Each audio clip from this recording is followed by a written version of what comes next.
Hi, 7th grade. Here are some supplies you will need for your upcoming drawing unit. You are going to need a pencil pack, a tortillon, and a Ziploc bag to store everything. I'm going to ask that you grab a Sharpie that is affiliated with your table color and number, and then you're going to write your name first and last so it's easy for us to pass it out, and the hour you're in, whether it's A or B day.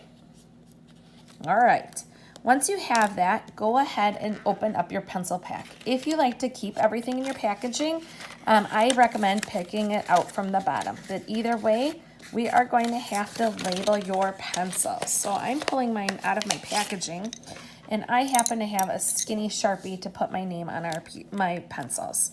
Nobody's really going to steal your pencil. What happens is it rolls to the next person. So I want you to write your name somewhere on it.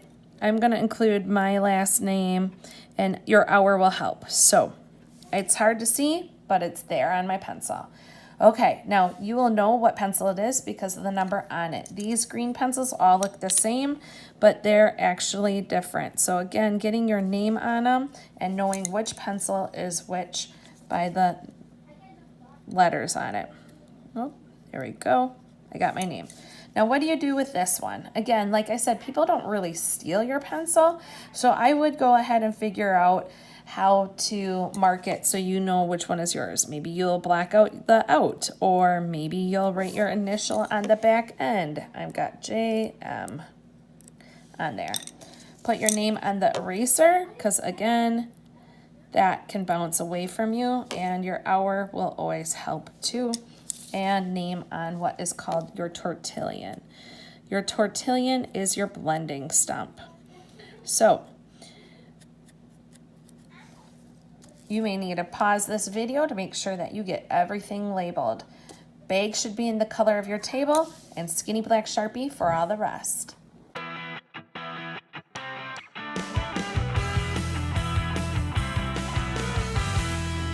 Let's do our value worksheet. Since you have your brand new pencils and your blending tool, this is going to really help you successful on this worksheet that we're doing today. Now, I mentioned before that you have 3 pencils. Those pencils all have different names, HB, 2H, and 2B, and layout. Now it's time for us to figure out what the difference is. I'd like you to grab your 2H pencil first, and I want you to write your name or sign it, and afterwards write 2H. If you want it to be your nickname, go ahead. This is just for your personal reference. Then grab your HB. Do the same thing and write HB. Then grab your 2B. Okay, then you can go ahead and grab your layout. So I'm going to sign my name, and afterwards, I'm going to write layout. Okay, well, what's the difference between these 4? What do you notice? Do you notice anything about the darkness? Are you noticing anything about the lane, like the actual thickness of the line? And why is that? I mean, all these pencils came out of this pack, and this pack says that these are all graphite art pencils. So they're all made from the same material. Take a second to think about that. Okay, now one other thing I want you to notice is that they blend differently. I'm going to grab my blending tool and drag it over 3 times. 3 times. 3 times. And, well, 3 times. Did you notice anything happening to yours? I noticed that this didn't blend, but yet this does easily. Why is that? Well, it's because the H stands for the hardness of the lead. 2H means it's hard, and the graphite was compacted tightly. That also means it's hard to blend. When you keep on looking at these others, the B stands for black, and that means that it's easy to blend. That also means the lead is softer, and so it'll smear easier. As we continue working on this page, that's good to know. If I want to do a value scale and I want it to blend, well, then I should definitely start with my one that blends the easiest. So I'm going to grab my layout. And in this case, we're going to do the opposite of this. We're going to go from the lightest value to the darkest.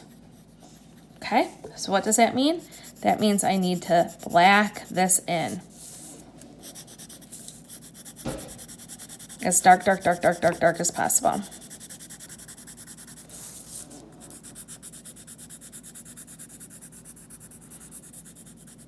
And that also means this needs to be the lightest version of it.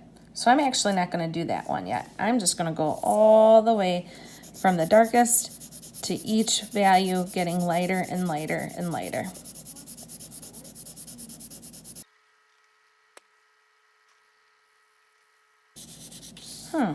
All right, time to use this.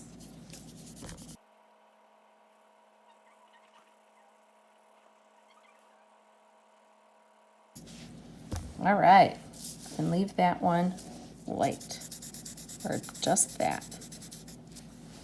Okay, now do it with a colored pencil, same thing.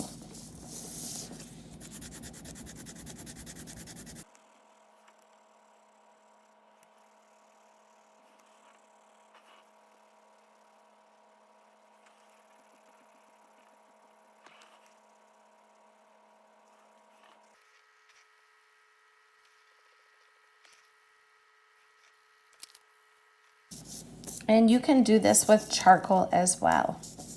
Okay.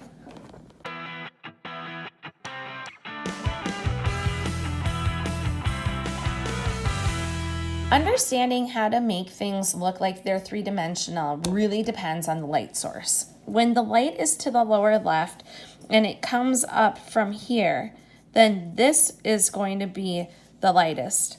This will be then the third, or the darkest, and that would be our medium value. I'm going to use my charcoal or my graphite pencil, or my softest one that is easiest for me to blend in, to give my lightest value, my medium value,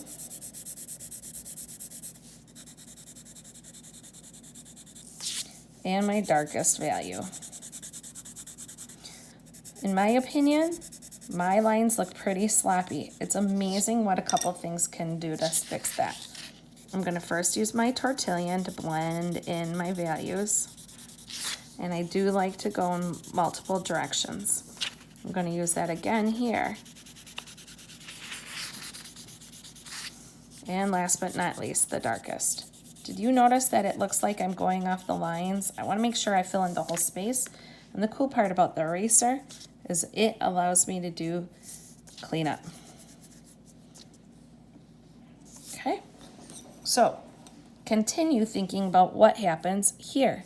If my light source is on this side, that means this should be darkest.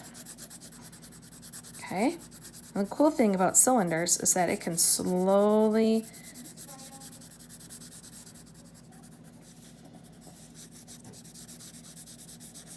work with different values. So I'm going to go ahead and keep on using my soft lead pencil, my layout. I'm going to keep on going in there, getting lighter and lighter as we go. I am going to use my blending tool to clean up any of my, for demonstration purposes, I feel like I'm trying to go really quick.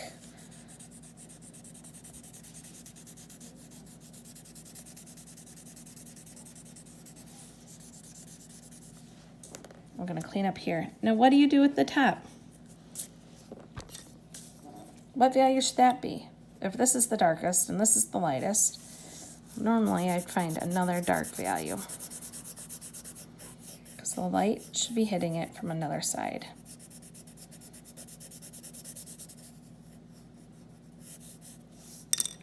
Grabbing my Tortillion again.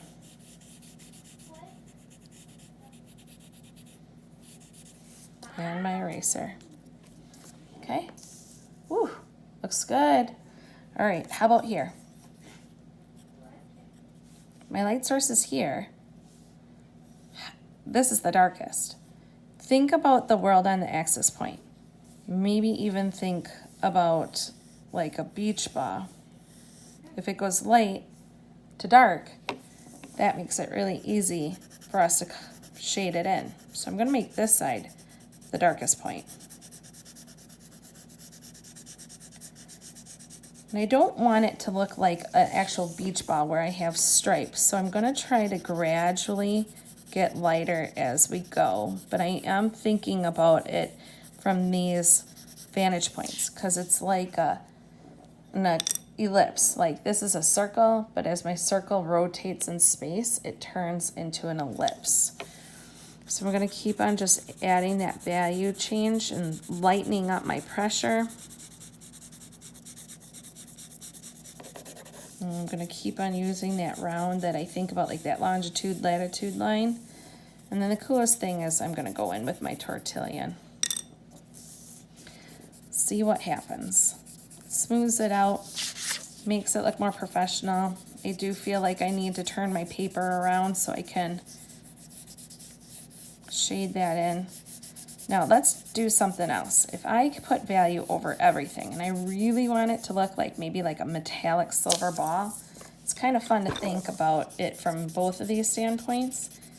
I can use my eraser as an even lighter value, like the light is bouncing off of it there, or the light is bouncing off of the cast, like let's say it's a soda can there, and I can make it look like a reflection.